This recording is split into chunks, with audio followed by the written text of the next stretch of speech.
Ils ont des maths cassés là. Alors on revient sur le plateau, nous étions en train d'évoquer la Côte d'Ivoire, on va en parler encore un peu. Alors est-ce qu'il est normal, Pasteur Edo, que Simone Gbagbo, puisqu'on a écouté le président Ouattara qui a dit qu'il va travailler pour transférer le pouvoir à la jeunesse, 69 ans, c'est pas être jeune aussi, hein, il doit peut-être...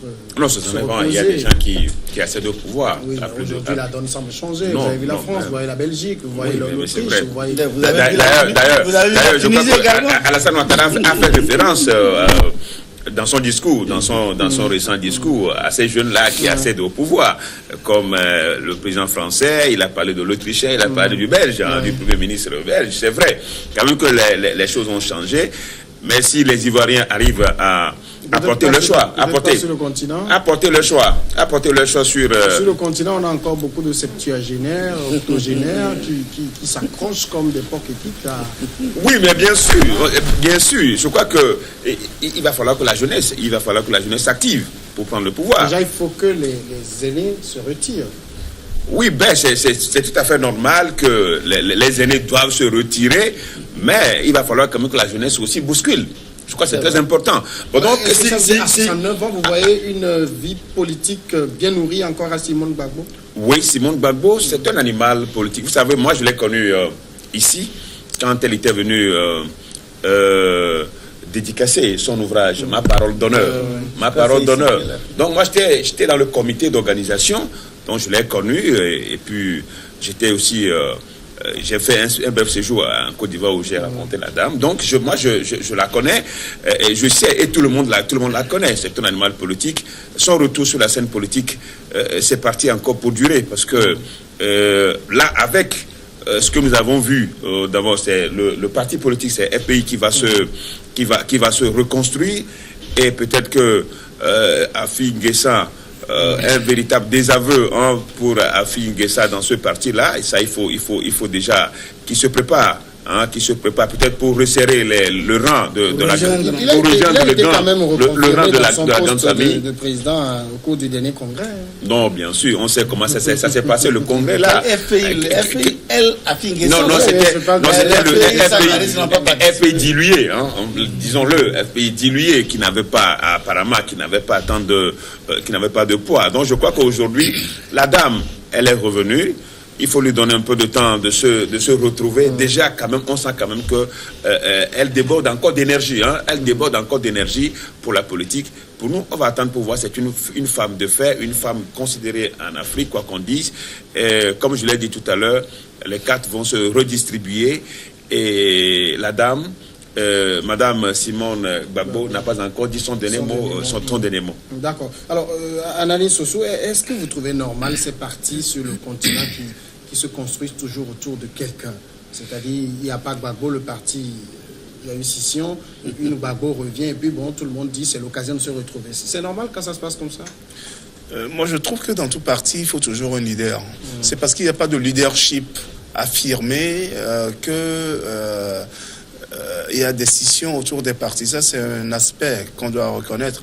Le deuxième aspect, c'est parce que un membre du parti n'a pas ce qu'il veut et puis fait une scission, il va créer son parti. Mais ceci étant dit, je voulais revenir quand même sur un aspect de ce que... deux aspects d'abord de ce que Pasteur Edo a dit, et que je ne crois pas que lorsque le président Ouattara a dit qu'on va céder le pouvoir à une nouvelle génération, qu'il parle forcément des jeunes. Quand on parle d'une nouvelle génération, ça veut dire qu'il faut une nouvelle catégorie. Il a cité des jeunes. Il a fait la comparaison. Ouais, ça veut dire que ce sont des gens qui sont nouveaux. Par exemple, Macron était inconnu de la scène politique. Mais qui sont jeunes aussi. Non, ça je ne le dis pas, non, mais c'est des gens qui étaient inconnus. Mais c'est quand même étonnant qu'on parle de nouvelle génération de politique et qu'on voit quelqu'un qui a 80 ans. Non, mais il faut comprendre une chose. Il faut comprendre une chose. La politique, c'est porter des aspirations. Et ces aspirations ne peuvent pas quitter quelqu'un parce qu'il est âgé. Les aspirations quittent quand tu as accédé au pouvoir et que tu as accompli l'idéal sur lequel tu as bâti toute ta vie politique. C'est ça ce qu'il faut comprendre. Donc, quand moi j'ai perçu, en donnant l'exemple par exemple de Macron, en donnant l'exemple de Charles Michel, qui est le Premier ministre de mon pays d'adoption, en donnant l'exemple du Autrichien ou bien du Premier ministre Trudeau au Canada. Donc, c'est des figures inconnues de la scène politique qui sont arrivées. Donc, moi, j'ai pensé, en lisant, en regardant le discours de Ouattara comme une manière de dire que la classe politique ivoirienne telle qu'elle était composée des figures emblématiques comme Bédié, comme Gbagbo, comme Ouattara, etc., Guillaume Soro. Donc, c'est une nouvelle génération de gens qui peuvent porter d'autres aspirations que ce qu'on a déjà connu, qui peuvent entrer dans l'arène politique ivoirienne. Ça, c'est une précision que je voulais porter d'abord, que ce n'est pas parce qu'on a dit qu'il y a une nouvelle génération qu'il faut forcément des jeunes, mais des gens qui portent d'autres aspirations qui sont contraires à ce qu'on a toujours vécu sur la scène politique ivoirienne. Mais je n'ai pas répondu même à ta question parce que je voulais porter cette précision. Dominique, parce qu'il m'a posé une question par rapport à Simon Gbagbo, et là je vais encore aller contre mon aîné, le pasteur Edo Komi, quand il dit qu'il faut laisser le temps à Simon Gbagbo qui vient de sortir de prison pour qu'il se retrouve. Non, un animal politique, même en prison, élabore toujours sa stratégie. C'est quelqu'un qui n'a jamais quitté. Simon Gbagbo n'a jamais quitté l'arène politique ivoirienne, même en prison. Mais vous allez vous détromper en disant que Gbagbo est là, ou bien Charles Blé Goudé ne pense plus à son pays, ou bien n'élabore plus des stratégies de conquête du pouvoir. Donc, c'est comme Nelson Mandela, par exemple, il a passé 27 ans, mais il a toujours élaboré des stratégies depuis la prison pour acquérir le pouvoir. Donc, moi, je crois que ce qui est encore bien, parce que personne ne peut souhaiter être privé de sa liberté, mais ce qui est encore bien dans ce cas, si pas mes aventures, cela arrive, ça permet de mûrir ces idées, de les profiler et de réorienter ce qui a semblé être des chocs entre divers courants au sein de son parti. Donc, Simone Gbagbo, pour conclure, est une bête politique. Elle a été en prison, elle s'est peaufinée, et vous serez surpris. Elle va dérouler.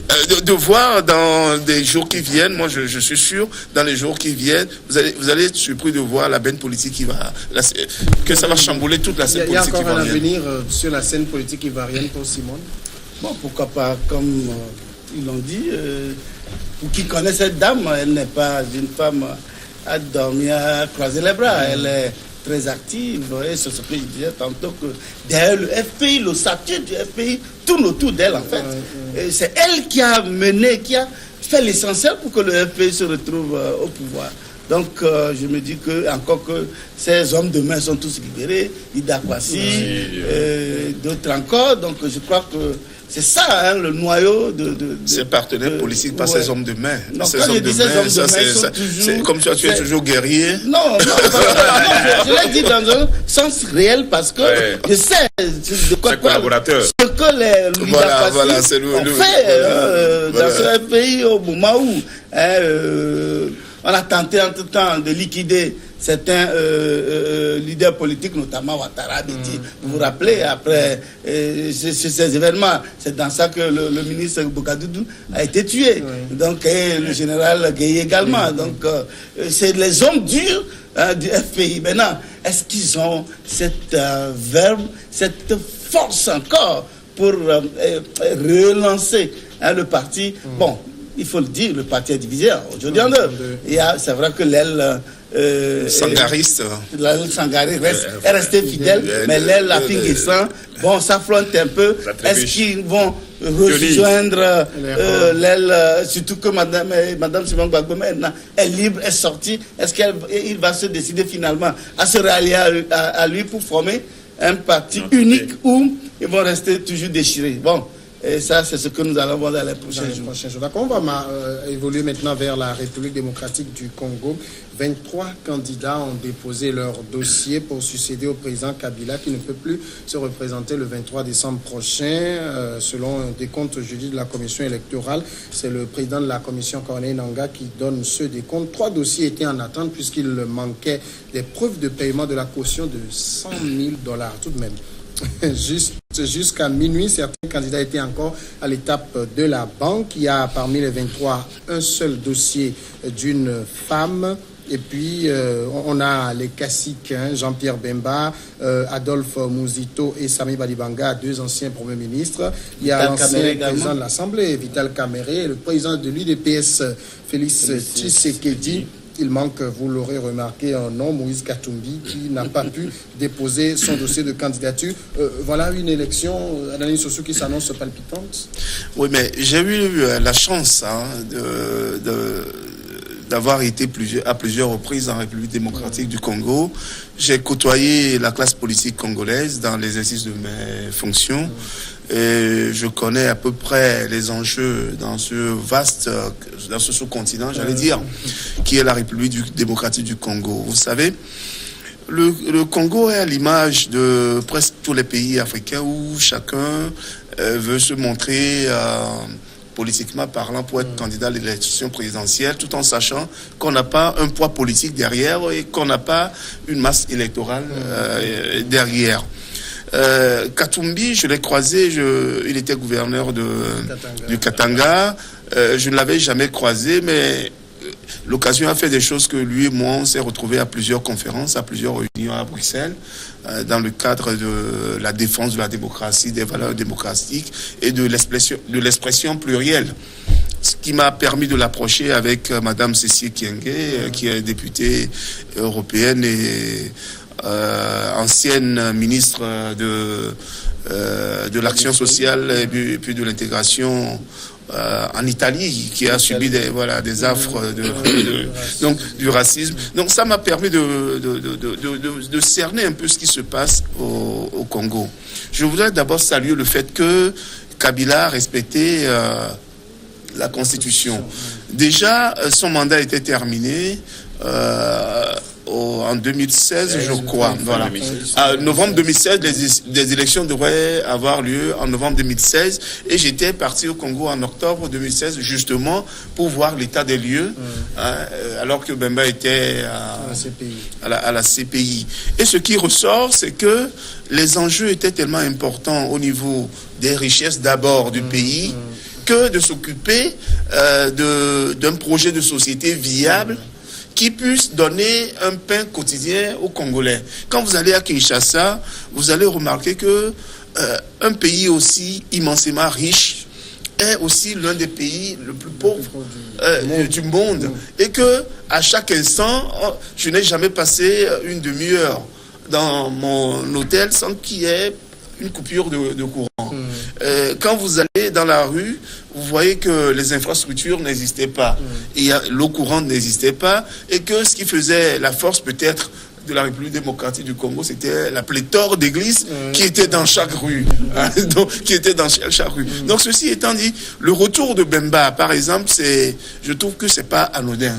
Que quelqu'un qui hier était un accusé, un condamné, et puis après on ne révise même pas son procès, on l'acquitte parce qu'on n'a pas de preuves, et que du coup, du jour au lendemain, il y a un deuxième procès qui devrait s'ouvrir pour corruption d'argent, voilà, et puis du jour au lendemain, on le libère, il retrouve sa maison à Bruxelles, et puis après il est en RDC, et puis du jour au lendemain, il va déposer sa candidature, et puis après il retrouve son poste de sénateur et il prête serment.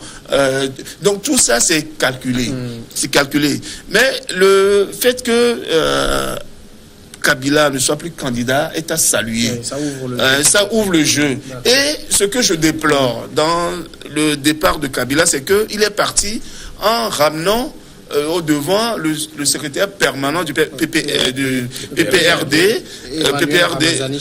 Chadari Ramazani, que j'ai interviewé au moins par 2 fois, dont je connais aussi la valeur politique. Mais il se fait aussi que ce soit l'oncle maternel de Kabila qu'il ramène pour le remplacer. Donc ça aussi, c'est discutable. Il y a quand même, avec ces 23 candidats, sans le président sortant, il y a un jeu plus ouvert. Oui, c'est vrai qu'il y a le candidat du un jeu plus ouvert, un jeu plus ouvert si réellement les élections, tout est fait en amont avec des préparations crédibles. Vous savez, dans ce cas de situation, bon, je me pose la question de savoir est-ce que on ne tend pas vers une élection à la Zimbabwéenne pour que les intérêts de Kabila soient préservés. Mais moi, je ne déjà négocié en tout cas. Au fait, je ne vois pas l'intérêt que les gens portent au fait que Kabila ne se présente pas comme si c'était un événement. Parce que la Constitution, en Afrique, il va falloir qu'on sache lire les choses. La Constitution ne lui permet pas. Il ne savait pas lire, on dirait. La Constitution ne lui permet pas. Et ce n'est pas un événement. Non, ça fait un événement quand... Non, la Constitution ne lui permet pas. Non, il n'a pas qu'on donne toute importance à ça. Non, la Constitution ne lui permet pas. Et on ne devait pas lui prêter même des intentions. C'est que la Constitution ne lui permet pas. Si vous connaissez la République démocratique du Congo, si vous connaissez la République du Congo, mais Kabila ne pouvait pas partir s'il n'y avait pas une pression extérieure. Non seulement la pression extérieure, s'il ne s'est pas senti affaibli, la pression intérieure, s'est pas senti affaibli d'abord par ceux sur qui il comptait, c'est-à-dire les voisins immédiats. Donc il ne pouvait pas tenir. C'est la mode, non? Parce que Paul Kagame a naturellement changé. Quand vous prenez le pays, quand vous prenez la région des Grands Lacs, la région des Grands Lacs, c'est des gens, la plupart ont déjà traficoté la Constitution pour se présenter 2 fois et même le doyen Paul Biya qui a son 7e mandat. Donc il n'y a pas d'exemple. Au Cameroun, il n'y a pas de limitation de mandat. Il n'y a pas de modèle. Il n'y a pas de limitation de mandat. Il n'y a pas de modèle. C'est comme au Togo jusqu'à présent. Dans la région des Grands Lacs, il n'y a pas de modèle. Il n'y a pas de modèle si ce n'est en Centrafrique où l'autre est élu. Tu adhères?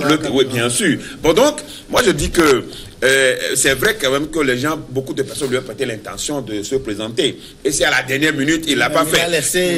Il a pas fait. Comme si vraiment il allait le faire. Oui, bien sûr, il a laissé traîner, comment on l'appelle, le suspense. Hein? Et il a joué tout ça là. Et les gens ne savaient pas exactement ce qui allait se passer. Et à la dernière minute, il a choisi un de ses fidèles collaborateurs. Son oncle pour briguer, pour être dans la course. Maintenant, 23 candidats en Afrique, c'est comme si c'est des élections sénatoriales. Hein? Des élections sénatoriales, on a 23 candidats. Mali, c'était 24. Donc, il y a des gens, comme il a dit tout à l'heure, il y a des gens qui n'ont aucune base électorale. Donc, ils y vont juste pour le candidat. Non, c'est pas le manteau de candidat. Il y a un calcul derrière. Il y a un calcul. Un ancien candidat à la présidentielle peut éventuellement négocier des postes ministériels. Il y a deuxième tour, il faut faire les alliances. Même s'il a 1,%, donc il peut dire qu'il soutient l'autre, et ce qui fait que les postes sont négociés. Bon, donc c'est dire que une fois encore, quand même, étant donné qu'aujourd'hui on a la liste des candidats, on tend vers l'organisation de ces élections. Mais j'estime que Kabila, comme il est toujours là, il est en poste jusqu'à l'élection de nouveau président. Alors, le 23 décembre d'ailleurs. Hein. 23 décembre, c'est le 23 décembre. Si vraiment, si tout est bien organisé, c'est tenable. Là, il y a le problème de machine à voter, il y a beaucoup de problèmes tout autour. Bon, donc on est en train de quand même, voir quand même Kabila partir, mais Kabila, il va encore rester si les élections ne sont pas tenues. Le 23. Alors, Dominique, est-ce que si éventuellement, bien sûr, les élections ont lieu le 23 décembre, est-ce qu'on va assister à la première passation pacifique de pouvoir dans ce pays? Bon, c'est ce que tout le monde attend, puisque ce pays a connu tellement de la guerre que il faut même au jour d'aujourd'hui, même en ce moment où le processus est en cours dans d'autres contrées, et les gens sont en train de s'affronter. Il y a la secte Kamina Sapou, ces éléments continuent toujours pas à semer la terreur. Il y a les combattants Maïmaï également qui opèrent. Donc il y a des raisons, il n'y aura pas d'élection certainement. Non, je ne dis pas. Non, il y en a, non, il y en a. Même, je crois que malgré ces soubresauts, bien ces attaques et autres là, il y a eu quand même un recensement dans ces contrées. Il y a eu un recensement à ce niveau. Donc ce qui voudrait dire quelque part que la machine électorale est en cours et que éventuellement ça peut véritablement aboutir si tous les acteurs accordent leur... Parce qu'aujourd'hui, il y a l'opposition qui recuse la machine à voter. Mais moi, cette histoire de machine à voter, moi je me dis que lorsque nous prenons les 2 dernières élections présidentielles, ou avec le président de la CENI, Abbé Malou. Je vous dis qu'il y avait de ces bulletins qui traînaient et dans des couloirs qui volaient dans l'air. Mais donc, dans ces conditions, je crois que ça ne vous rappelle rien. La machine à voter, Dominique, ça te rappelle rien? Ça ne me rappelle rien. Si tu as une histoire à nous raconter. Ça me rappelle 2005 justement. En tout cas, moi je n'en sais rien. Donc je disais tantôt que je n'ai rien vu. Donc je disais que si on voit tout ça là, tout ce désordre, il faut faire je me dis que normalement maintenant, la machine aussi, comme le pays même où c'est conçu, il y a le gouvernement de ce pays qui a dit non, qu'il ne faut pas faire confiance. Qui ne cautionne pas. C'est une société privée qui l'a fabriqué. Et l'État congolais a testé et a prouvé ou bien s'est rendu compte que ça peut aller. Donc espérons véritablement que le candidat ne soit pas déjà désigné dans la machine avant le jour du vote, mais ça soit plutôt les électeurs qui auront à choisir. Mais ce processus ne sera pas aussi de tout facile parce que il y a 2 ou 3 poids lourds maintenant. Il y a Félix Tshisekedi et Jean-Pierre Bemba. Et Bemba surtout lui. Et le candidat du PPRD. Et le candidat du PP justement. Donc c'est les 3 poids lourds. On a empêché Katumbi. Bon, je crois que Kabila a voulu vraiment régler son compte à Katumbi parce que Katumbi était son homme de main. Il était opérateur en Afrique du Sud. Il l'a ramené. Il l'a installé dans la province la plus riche, notamment à Katanga. Et il a fait de lui un gouverneur. Il s'est enrichi. Et maintenant, il se retrouve contre lui. Donc je crois que c'était vraiment un règlement de compte en règle et que malheureusement pour lui, il est out. Il faut surtout pas occulter un aspect quand même qu'il faut aborder qui est important dans en République démocratique du Congo, un pays que je connais très bien. C'est la question de l'Est. De la République démocratique du Congo.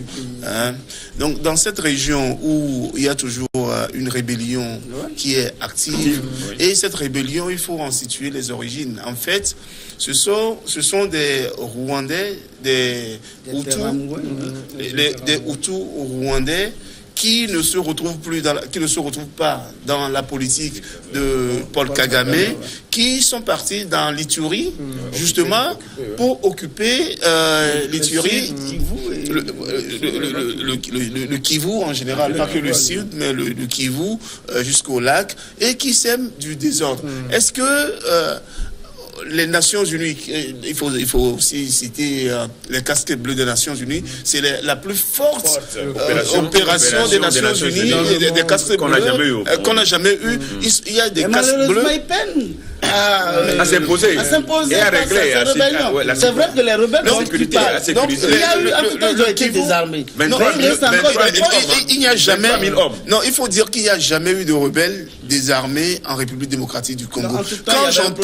Quand j'entends en Occident, en Europe, des gens qui n'ont jamais été même en République démocratique du Congo, qui font des experts sur la République démocratique du Congo, moi j'en rigole. Il n'y a eu jamais de véritable désarmement en République démocratique du Congo. On est obligé de marquer la oui, c'est des experts livresques. Non, je peux en donner, citer des exemples et des preuves palpables. Ils ne sont pas allés sur le terrain, mais qui sont des experts.